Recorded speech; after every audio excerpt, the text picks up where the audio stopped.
જીત્યો આવ્યો, ફરીવાર જિલ્લા પંચાયત હું લડું ના લડું તો તમારાથી જે પણ માણસો આવશે સારા લોકો એમને હું મદદ કરીશ, એ પણ ગામવાળાને ખાતરી આપવા. મારે રોજ ડેલિકેટ બની જવું તાલુકા જિલ્લા એ વ્યક્તિ હું નથી. હું રાજનીતિમાં સારા મજબૂત લોકો આવે, દરેક સમાજના આવે, એના માટે આવ્યો છું. એ મત મારો આ વખતનો આપેલો.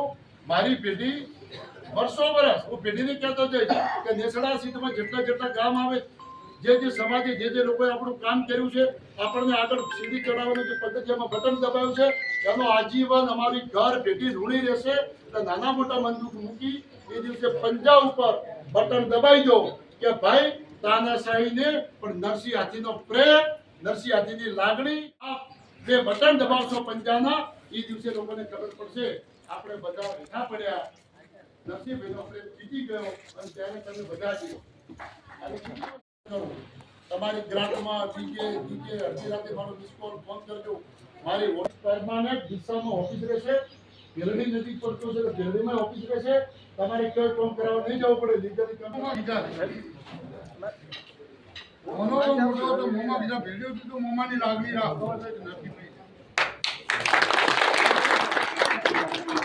જેટલા ભણાવે તેટલા કમાઈએ હોય તેટલા ભણાવે હતા, પણ પોતાનાથી લાગણી હોય ને આખા સમાજમાં ને આખા ગામમાં બીજા આજુબાજુ ગામને ખબર પડે કે ભાઈ ક્યાં ગામનો ભણે છે કે ઘરનાનો વેગળિયાનો ભણે છે.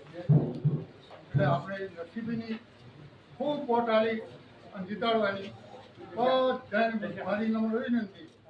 મળી શકું, આવી શકું. ગોમ ઘણા છે, સમય ઓછો છે, એટલા માટે ફરી ટ્રાય કર્યો. સીધું જ કરીને દેખાવું જોઈએ. હજી ટાઈમ છે.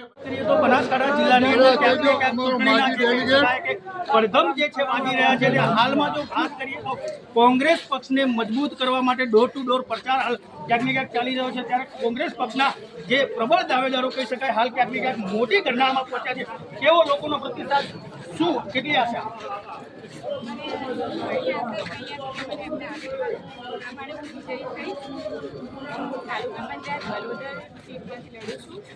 મારા દાદા એમએલએ રહી ચૂકેલા છે, મારા ફુવા પણ 6 ટાઈમ એમએલએ રહી ચૂક્યા છે, કેબિનેટ મંત્રી રહી ચૂક્યા છે, મારા ફાધર પણ ડોરવાડ સીટથી જીતેલા છે અને એ બધા પ્રમુખ તરીકે રહી ચૂકેલા છે.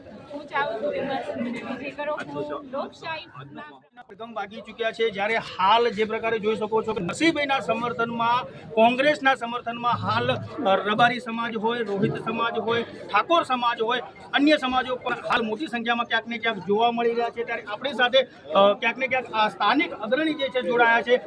કાકા, શું કહેવું છે આપનું? અમારું એમ કહેવું છે કે ભારતની તાનાશાહી છે એના સામે કોંગ્રેસને દબાઈ દીધે.